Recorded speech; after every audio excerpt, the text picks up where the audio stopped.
7h47. Hoje vamos falar sobre autoconfiança. Para inspirar confiança aos outros, é necessário aprender a confiar em si mesmo.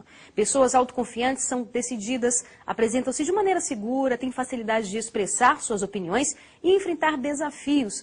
Mas como conquistar a autoconfiança? Para responder essa pergunta, eu recebo hoje aqui o psicólogo Fábio Caló. Bom dia. Bom dia. Tudo bem? Obrigada pela sua participação aqui mais uma vez, viu, Caló? Escuta, como é que é isso? Como é que conquista essa autoconfiança? É um processo que começa desde a infância. Os pais têm que ter consciência de que eles podem ajudar sempre muito os filhos, no sentido de incentivarem, dar espaço para que eles manifestem as suas opiniões, e não só manifestem as opiniões, mas tenham espaço para errar também. A autoconfiança é um comportamento, um conjunto de comportamentos, sentimentos e percepções que se desenvolve desde essa época. Então é importante que os pais tenham consciência que eles podem realmente auxiliar muito os filhos no momento de estimularem essa pessoa a ter iniciativa e ao mesmo tempo que ela faça as coisas que ela tem vontade de fazer. Quer dizer, nessa educação, que é tão difícil, não existe regra, né? A gente não sabe um segredo, é importante você deixar a criança ter autonomia e aprender com os próprios erros também. De fato, porque as pessoas, no geral, tendem a corrigir demais os filhos. É natural que isso aconteça. Por amor, né? até, né? Por amor, por cuidado. Né? Então isso é realmente uma constante. Mas o excesso de correção, o excesso de punição, que não precisa ser física, muitas vezes a punição verbal, certamente produz uma série de problemas no sentido de gerar uma insegurança. A criança começa a desenvolver o seguinte pensamento: será que eu estou certo? Será que eu vou errar? Será que eu vou ser aprovado ou vou ser aprovada naquilo que estou fazendo? Então é muito importante que os pais tenham essa iniciativa ou tenham esse cuidado realmente de incentivar os filhos a expor opinião, a fazer determinadas coisas, a ter mesmo iniciativa e colocar, às vezes, para fora aquilo que tem vontade. Por outro lado, a gente percebe também pais que protegem muito, né? E isso também não é bom, né? É, a proteção demasiada, os dois extremos, né? Tanto a correção demasiada quanto também essa permissividade também são um problema.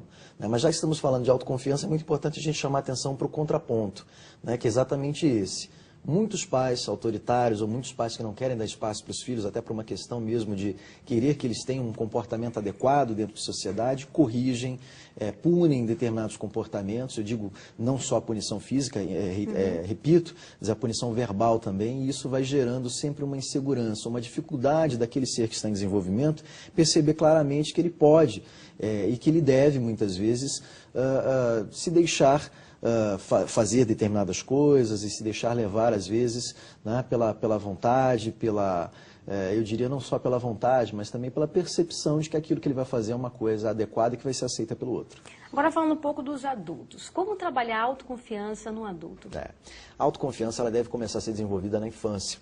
Na adolescência também é muito importante que haja esse espaço para o adolescente manifestar a sua opinião, exercitar a questão da autoconfiança.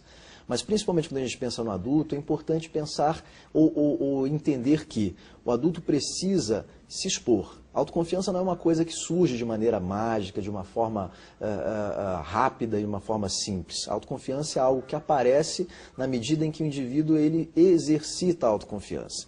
Então, na medida em que ele pede opinião o tempo todo às pessoas, na medida em que ele se baseia apenas naquilo que o outro diz, o chefe, o pai, o marido, a esposa ou alguma outra pessoa em quem ele tenha confiança, ele não está exercendo a autoconfiança. Ele está exercendo, na verdade, a confiança no outro. E isso é certamente muito complicado para o desenvolvimento dessa habilidade tão necessária.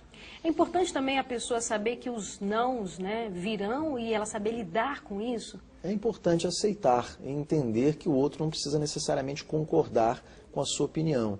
Né? Uma das coisas que é importante para que se desenvolva a autoconfiança é o conhecimento, seja ele técnico ou conhecimento a respeito de uma determinada área, para que a pessoa apresente formas de argumentação, para que a pessoa consiga se posicionar de uma maneira lógica, de uma maneira racional. Então não é o simples fazer porque tem vontade, ou não é o simples fazer porque está exercitando a autoconfiança. É importante também que a pessoa tenha um porquê do fazer. No ambiente de trabalho, por exemplo, ela vai precisar manifestar a sua opinião, mas ela vai precisar embasar essa opinião. Tem que ter um porquê daquela ação ou daquela ideia que ela tem a respeito de um determinado assunto. Então, geralmente essa pessoa que é autoconfiante, ela carrega também outras características? É possível você identificar, assim, uma pessoa dessa forma? De fato, tem alguns conceitos que nós consideramos que estão sempre entrelaçados. Que conceitos seriam esses? O conceito de autoestima, o conceito de autoconhecimento, né? O conceito, eu diria até mesmo assim, de autorrespeito. Tudo isso está bem relacionado com a autoconfiança. Na medida em que a pessoa, ela conhece a si mesma, ela sabe dos seus interesses, das suas vontades, ela sabe exatamente quem ela é, quais são os princípios que ela tem, tudo isso auxilia, tudo isso está correlacionado, tudo isso tem uma proximidade com aquilo que nós estamos chamando de autopercepção, de autoconfiança. E você acredita que uma pessoa que seja autoconfiante, a tendência dela se dar bem, seja na vida pessoal, profissional, é maior? De fato, autoconfiança é causa e consequência para essas questões. Causa porque, na medida em que a pessoa se sente segura, na medida em que ela tem uma confiança em si mesma, ela se coloca diante das situações sociais de uma forma muito mais equilibrada, de uma forma muito melhor. E é consequência na medida em que a pessoa tenha um histórico de sucesso na sua vida, seja ela pessoal, seja ela profissional.